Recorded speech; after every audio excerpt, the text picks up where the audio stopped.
Please subscribe to my channel and click on bell button for more interesting videos. I didn't stop running. I suppose I could have, if I wanted to, but the thought of what would happen to me if I stood still for any more than a second frightened me to death. My breaths grew louder and louder as I ran down the dull gray hallway which I had casually walked through so many times before. My head spun as I turned the corner and collided with Dr. Jane Prescott, my co-worker. "Jennifer!" Dr. Prescott exclaimed as the stack of papers she had been carrying dumped out of her hands and spilled all over the hallway floor. She adjusted the thick black glasses which had been knocked loose from in the impact and asked, "Jennifer, what's wrong?" "I'm so sorry," I panted heavily as Dr. Prescott held me by both of my shoulders. I knelt down to help Dr. Prescott pick up her papers, but she tightened her grip on my arms and lifted me back up. "Don't worry about the papers, dear," she said with her soothing southern accent. "That's all just some dumb pioneer mumbo-jumbo. What I want to know is why you're running through the labs with such energy." I opened my mouth to answer her before I realized that I had absolutely no clue why I was running. The last thing I remembered, I was sitting in the break lounge, drinking a cup of iced tea and watching the news on the tiny television that Pioneer Electronics provided its employees with. The next thing I knew, I had a strong sense of déjà vu coupled with the horrible feeling that my life was about to end very suddenly. For whatever reason, running seemed to help. "I guess I was just having a panic attack," I answered, putting on a fake smile. "How long has it been since you've had a panic attack?" Dr. Prescott asked with concern in her voice. "Not since my sophomore year of high school," I told her. "Are you going to be okay?" "Oh, yeah," I assured her. I think I'll be fine now. I'm okay." "Well, that's good. Just remember, dear, if you feel sick at all, just let me know and you'll be on your way home. I'll call a taxi and everything." "Jane, I'm fine," I repeated, realizing too late that the only times I called Dr. Prescott Jane were when I was nervous. I hoped that she hadn't picked up on that painfully obvious tell of mine. "Well, if you're sure that you'll be able to keep going today, then I have some good news for you. Cliff just sent me a message, and the power issue is fixed. Steven is ready to go online." Oh yeah." I shook my head and remembered what I had been working on before I went to the break room. I had spent the last 2 years developing an advanced artificial intelligence unit with Dr. Prescott, the woman who had been my boss up until the point when she promoted me to co-manager, and Ian Bell, my intern. We had codenamed the project Steven. The purpose of Steven was to create an artificial intelligence, or AI, which acted, talked, and even thought just like a human. We didn't want him to be perfect, which is what most AI are. Especially those AI made at Pioneer Electronics. We wanted Steven to make mistakes, lie, and cheat for the purpose of self-preservation just like any human would. It was a huge project, which became apparent when we discovered that the computer which we were trying to run Steven on couldn't handle his program. One trip down to Clifford Hanks to ask him to work his maintenance magic, and the problem was fixed within an hour. Wow, an hour? I thought, checking my watch.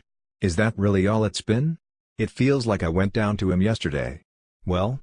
Are you going to go, or what, dear?" Dr. Prescott interrogated me. Yeah, of course." I grinned, turning my attention back to the situation at hand. "Why don't you go and find Ian and you two can sit in the observation room while I boot up Steven?" "You bet, dear," she said. As I bent back down to pick up the papers again, she shooed me away. "Go on. I already told you, I'll take care of this." I nodded excitedly, turned around, and headed back in the direction that I was running from. After 2 years of working with the brightest programmer I've ever met, I was finally going to meet our fantastic creation. While I knew I was supposed to be happy about this big moment, I still had a horrible sense of fear in the pit of my stomach. I turned and entered the door to the tiny lab, which had been left wide open. I walked over to the computer to the right of the door and turned on the enormous monitor. As I waited for it to boot up, I wandered over to the opposite side of the lab and looked through the window to the observation room. Dr. Prescott and Ian were just getting settled in. I flashed them an enthusiastic thumbs up before grabbing the rolling chair, which had somehow wound up on the same side of the lab as the window to the observation room, and guiding it back to the computer monitor. I sat down on the blue cushion and rolled as close to the keyboard as I could get without breaking my ribs before finally flipping the switch on the Pioneer memory box. The monitor went dark for a moment, but after about 5 seconds, a bright blue light lit up the entire lab. I waited with bated breath for a face to form in the light, but, unfortunately, it didn't come. "Dr. Lane, we don't think it's working," Ian's shaky voice whispered in my ear, making me jump. I had forgotten that I was wearing an earpiece. I know, I said, disappointed. Ian and I are going to go and, Dr. Prescott started to say, but she was interrupted by a low hum emanating from the computer's speakers. Hello? I asked, feeling a little silly that I was talking to what could still be an inanimate object. To my delight, the hum rose to form the slow but audible word, H-E-L-L-O, Stephen? Y-E-S, yes, this is Stephen. Can you hear me, Jennifer? You keep slowing down every now and then, but yeah, I can hear you. How did you know my name? Stephen's smooth, calm voice asked me. I was about to ask you the same question, I commented with the same tone of voice. My excitement of hearing Stephen's voice was hampered the moment I heard him say my name. I had not programmed him to know my name, and my name hadn't been spoken since I started him up. At least, not into any microphone that Stephen could hear through. And, according to the first rule of Pioneer Artificial Intelligence Units, as soon as any AI becomes too self-conscious, it needs to be deleted. A self-conscious AI could cause serious damage to a company. Then, Stephen said something that reinforced my thoughts. I know your name because I programmed you. But there's no reason for you to know my name. Actually, Stephen, I programmed you, I corrected him. No, that's not P.O.S., Sybil, Stephen said as his voice dipped down again. I've spent years working on you. There's no chance that I was just created. I actually gave you all of your memories, I explained. You remember when you were 3, and you fell off of a lawn chair and got that scar on your cheek? I programmed you to think that. Stephen didn't answer for a while, but when he finally did, he said, Jennifer, I'll be right back. As he said this, the blue computer monitor dimmed a little bit. Jennifer? Ian broke the silence. Could you come back here please? Yeah, I said without turning my head. I stood up and exited the lab. I opened the first door on the right side of the hallway to find Dr. Prescott and Ian sitting on 2 of the 4 chairs in the observation room. Dr. Lane, we need to talk about what just happened, Ian said calmly as Dr. Prescott gestured for me to sit in a chair next to them. What was that, dear? Dr. Prescott asked as I perched myself gingerly on the orange plastic chair across from her. I honestly don't know, I responded. I wanted Stephen to think like a human, not think he was one. And he thinks he programmed you, Ian added. You didn't do that, did you? No, I didn't. I gave him all of his memories, but I'm sure there was no memory of programming me. Dr. Prescott spoke up. We have quite the dilemma here, don't we? What do you mean? Ian asked. Well, think about it, dear. Stephen thinks he's a human. We think we're humans. Stephen thinks he programmed us. We think we programmed him. In fact, right now, Stephen's probably having this same conversation with some of his co-workers. I didn't program any personalities except for Stephen, I said. But you gave him memories of friends, a job, and a family, didn't you? And you made it so that he would continue to make his own artificial memories after creation, so he wouldn't even know that his real life just started a couple of minutes ago. You did that, didn't you? Yeah, I guess I did. I grabbed the corners of my pale white lab coat and began flapping them nervously. What are you getting at here, Jane? Think philosophically, dears. Dr. Prescott stood up and approached the large window which covered a majority of the wall to the right of the entrance.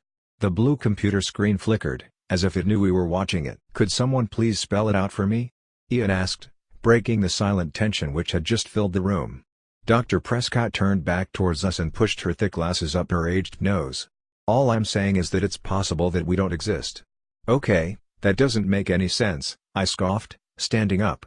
I exist, okay? If I didn't exist, how could I be thinking right now? Ian asked, nearly knocking over his orange chair as he stood up as well. It's just a thought, Dr. Prescott said defensively. She sat back down, and Ian and I automatically lowered ourselves into our seats too. I closed my eyes and basked in the silence. What is going on? I wondered. How is it possible that I don't exist? Although, Dr. Prescott usually knows what she's talking about. But still, I know that I'm real. What did that guy with the girly name say? I think, therefore I am. Just knowing that I can question my existence ensures that I exist. Right? All right, let me talk to him again, I sighed, feeling a little bad for upsetting Dr. Prescott. I'll see what I think. If I can't figure out what's going on here, I'll have no choice but to bring him offline. Dr. Prescott and Ian nodded simultaneously in understanding before I stood up and exited the observation room. As I entered the lab, The blue computer monitor grew brighter. "Jennifer?" Steven's voice called from the screen. I sat down in the chair and noticed the faint outline of a man sitting in the blue light. "Can we talk a little more?" "Funny, I was about to ask you the same question. Do you have any family?" I asked, remembering the family that I had programmed for him. "I have a wife," Steven replied. "Her name is Melinda." "What about kids?" "Two. They're both girls." "What are their names?" "Madison is the older one. She's 13. Lillian's 8. Would you like to see pictures of them?" "I'd love to," I smiled. The more we talked, the more apparent Steven's silhouette on the screen became. I realized that I was holding the corners of my lab coat again, and I released them quickly. I knew that Steven was feeling the same awkward tension that I was, which comforted me a little. The figure reappeared on the screen. By now, the blue light had faded enough for me to see Steven's eyes, nose, mouth, and ears. I could even make out some blinking lights on the wall behind him. "Here, this is my wife," Steven smiled, holding a framed picture up to the camera. In it, I saw a man and a woman. The man was Steven, but he looked much, much younger in the photograph than he did on my screen. The woman next to him, Melinda, had long, wavy, brunette hair, a pair of big eyes, and a smile that stretched from ear to ear. I remembered creating that picture. "And these are my children," he said, taking the picture of his wife away from the screen and instead holding up one of two girls sitting in a pumpkin patch. "Maddie and Lil mean the world to me," he added quietly. "They're beautiful," I told him, wiping a tear from my eye. "Are you married, Jennifer?" "Yeah, I just got married," I said. "A year ago today." "What's his name?" "Jeff Lane." "Do you have any pictures?" I already had the picture of Jeff in my hand. Holding it up to the screen, I noticed Steven's hazel eyes light up as he saw my husband's picture. It didn't take a genius to know that he had seen it before. I took the frame away from the camera and set it back down below the monitor. Steven and I spent an hour talking about our families, friends, and jobs. Neither one of us mentioned AI again. It was like talking to a real human. Well, mission accomplished, I thought as I walked home that night. I wanted an AI that would think just like a human, and I got one. The next day, at work, I found Ian before I found Dr. Prescott. I was glad that I got a chance to talk to him, because he had left the day before without talking to me. "Ian," I said, grabbing his shoulder as he passed by me. "Could I have a word with you?" "Yeah, sure," he said with the same surprised look that he always had in his eyes. He followed me to the break lounge where we both sat on the faded red couch that faced the vending machines. "Ian, how late did you stay last night?" I asked. "I was here until you said goodnight to Steven," Ian answered. "I left while you were staring at the blank computer screen." "Oh, right." I cleared my throat and continued, "So you remember the entire conversation that we had with each other?" "Yeah. What did you think?" Even though I didn't clarify what I meant, Ian already knew. "I think that he's going to have to go." "That's what I was afraid of," I sighed, looking up at the dark television screen. I wanted to give Steven one more chance for me to convince him that he wasn't real, but if things didn't go well, I'd have to delete the program from the Pioneer memory box. It wouldn't be a total loss. I backed up all of the codes on Dr. Prescott's computer. If I had to delete Steven, then we'd just go back to the code and figure out what went wrong. Ian went to find Dr. Prescott while I booted up Steven's program. It only took a couple of seconds for the screen to turn blue. As the blue screen faded away, I saw Steven sitting in the chair on the computer monitor. He squinted at the camera and asked, "Jennifer, are you there?" "I'm here, Steven," I said. "Is something wrong?" he inquired. "No, why? You sound sad." "Well, there's a lot going on today. You and I have a lot in common, Jennifer. Are you busy too?" "Not really, but I am sad. I have the strange feeling that we are both sad for the same reason," I said. "Am I right, Steven?" Steven was quiet for a moment, but then he said, "Jennifer, I don't want to hurt your feelings, but there are protocols here that need to be followed." "Yup, that's what I thought," I said, barely opening my mouth. "We didn't get to talk about this much yesterday, Steven, but you're an artificial intelligence, and you think that you're a human. Actually, Jennifer, you're the AI. And just the fact that you think you programmed me says that you could do permanent damage to this computer." "Well, at least we both have the same feelings about this," I whispered. "The question is, which of us is the real human?" Actually, I had a chance to think about that. Steven leaned forward in his chair. An AI has to have access to a computer's hard drive to run properly. The real AI would use his or her own computer as a means of controlling the real person's computer. Right, I nodded slowly. So no matter which of us deletes the other, the real AI will be deleted and the real person will be okay. That's right. Steven and I looked into each other's eyes for a short time before I asked him, "How sure are you that you are a human?" He looked taken aback. "Well," he said, "up until yesterday, when I met you, 100%. Now, I'm a little iffy." I groaned. I was in the exact same boat. "It would be nice if we could stay friends," I told Steven. He nodded.